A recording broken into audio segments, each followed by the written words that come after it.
Hello everyone and welcome back to my official The GH24 News YouTube channel. Hope you guys are having a wonderful day. Before we begin, hit the subscribe button and give this video a thumbs up.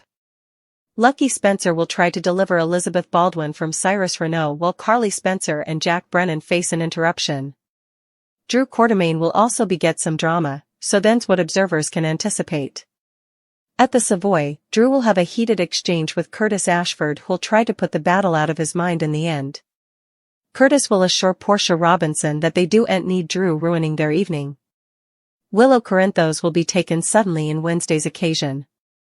Since Willow may have a front row seat to Drew's sweepstakes with Curtis, she may be surprised by how fierce it gets.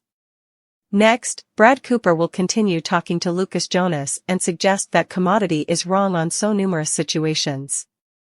Lucas might admit his courting struggles and worry he's not Swain material presently.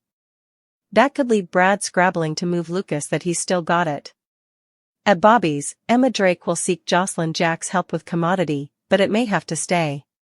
Jocelyn will intimately head to Cyrus's den once her shift's over, so that'll leave Emma to bond with Giovanni Gio Palmieri rather.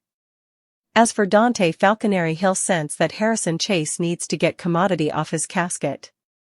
Dante will assure his mate that whatever it is, Chase can tell him. Chase will eventually confess Commodity, so it looks like he'll come clean about learning he's sterile. It'll give Chase a chance to open up about how agonized he's over not being suitable to give Brooklyn a child. Of course, Chase doesn't know that Brooklyn got pregnant by Dante as a teen and gave that baby up for relinquishment. Dante doesn't know that either, so a major stunner is brewing for both of them ultimately. Over with Lulu Spencer, she'll lash out at Brooklyn Quartermaine. While Lulu and Brooklyn's working arrangement takes another tense turn, Carly and Brennan's romantic evening will come to a whistling halt. It's possible Brennan will get an alert about Jocelyn heading to Cyrus' den alone at night. It could leave Brennan nervous and maybe motivate him to chase after Jocelyn for her own safety. Anyhow, Brennan may take off on Carly in a hurry and leave her wondering what's really going on. At Liz's house, she'll try to get relief of Cyrus now that he's shown up on her doorstep. Still, Cyrus will contend this just can't stay and will presumably barge his way in. Lucky left behind a cutlet slice that had been wrapped up, so will he return for it and find Cyrus targeting Elizabeth? That could lead to Lucky getting the digitalis injection meant for Liz once he leads into action and maybe gets jabbed in the struggle. Our prognostications point to a medical extremity for Lucky at GH soon, so stay tuned for updates on the intimidating news ahead. Lucky's heroic sweats are about to throw Cyrus off his game. Major stunner this week when it revealed two new additions to the cast, General Hospital's John Lindstrom and Cleaner Pieces stager Katie McLean. Lindstrom lately participated his excitement about his new foamy gig on the social media platform, X. Uploading two prints, one being at a BTG promo picture featuring the Dupree family, and another promoting this week's 5-part special on the new Cleaner hosted by Entertainment Tonight, Drink to the Neighborhood. The actor handed some intriguing tidbits on his new character. In the caption, Lindstrom reveals he's been quiet recently, but not because he wanted to. The actor probably didn't want to unmask his BTG news before it was supposed to be blazoned, right? In his X post, Lindstrom goes on to say, "I've been keeping a low profile as I swap to the awful world of Beyond the Gates, created by my brilliant dear friend, Michelle Valjean." He goes on to say, "Tete-a-tete, I suppose this show is going to blow the roof off day, and I couldn't be more proud to make indeed a small donation to this groundswell." Also, Lindstrom talks a little about his new BTG character, who seems to be a bit sketchy.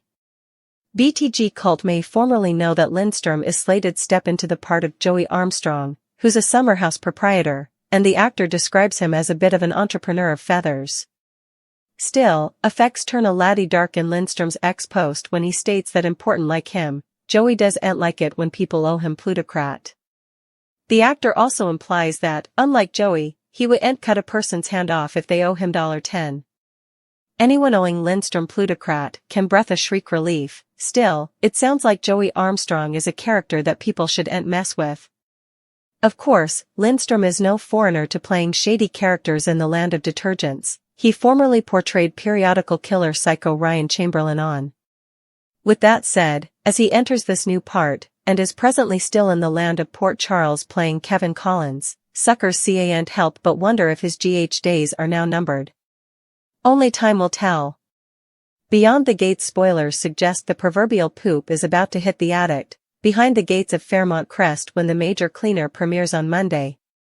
Martin Gray stops at GH to see Willow and tells her that he still needs dirt on Michael Corinthos. She believes that the problem in their marriage is that they no way dealt with underpinning problems. She says that she doesn't want Michael cut out of their kiddies' lives. Martin tells her that divorce is no way nice. As they're talking, Willow takes a phone call, which cautions her to her auto being impounded. She goes to get further word and bumps into Mac Scorpio, who offers to help.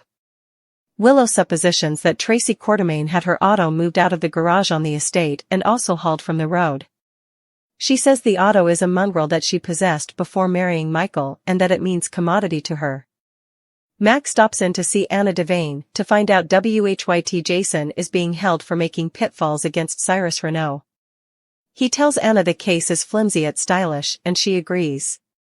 She says that as long as she has Jason in guardianship, he can't kill Cyrus.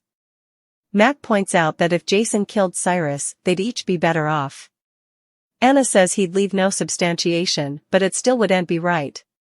Mac leaves the room and bumps into Sasha, who's there to see Jason. Elizabeth Baldwin gives her police statement on the incident at Charlie's Cantina and also slides into Jason's interrogation room. She tells him that she and Lucky Spencer may have set up substantiation linking Cyrus to everything. She's ready to take all that they've and bring it to Anna now. Liz leaves, and Sasha appears to tell Jason that she thinks Willow might be on to Michael being the father of her child. She tells Jason about the PI who was tracking her, and he agrees that they're presumably on to her. She now wants Jason to tell people that the baby is his. As she opens the door to leave the interrogation room where Jason is, she sees Willow in the hallway watching them through the window. Sasha turns back towards Jason and tells him to go with what she's about to do. Sasha and Jason partake a passionate kiss as Willow, Mac, and Anna all look on. Liz approaches Anna with their reservations and says that she thinks that Cyrus has killed 5 people and that she thinks there's enough to prove it. She walks Anna through every single case that she thinks Cyrus can be linked to. She and Lucky set up a damage and Cyrus trashed the night ahead for hypes. And the name on it was a biblical reference, Paul Damascus. They also set up a box that she believed had digitalis in it. Anna tells Liz that she's a veritably good amateur operative and that she's going to see if she has enough to arrest Cyrus. He gets dressed to go out and precisely puts a hype in his fleece fund. He also calls GH looking for Elizabeth Baldwin and is told that she has left for the day. He says that's fine because he's sure he'll catch up with her latterly.